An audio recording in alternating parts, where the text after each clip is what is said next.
这个是今天我叔他们上山里面挖回来的硬珊瑚，栽在了我们狗舍里面，漂亮吗？是不是老好看了？看上去。那边我叔正在收拾我今天修完毛的狗狗的毛呢。这里还有一颗小的，就一颗大的，然后安回一颗大的，其他的都是小的。这个大的好看，我感觉好美啊！虽然我是个男孩子，我也比较爱花。然后给大家看一下，就是今天给哪几只狗狗剪了毛，然后剪完以后是什么样子。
因为它被人家追得我满，只剩满好多次，人家要打我，收它的时候我偷偷的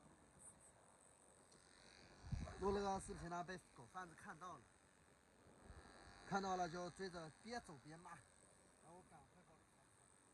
那个时候能力也有限，本来屠宰场有很多狗狗，但是我能力有限，只救了它一只。因为那个时候的我租了一间小房子，18平米，满满的回忆。如果我换在现在，估计那些狗狗我就都能救治到。但是那个时候就真的没有那么大的本事。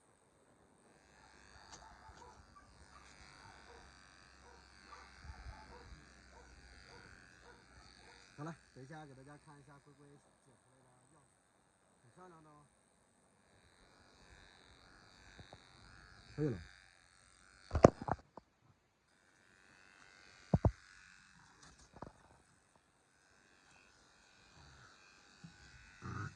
这是今天剪的最后一只狗，不剪了，因为马上要天黑了。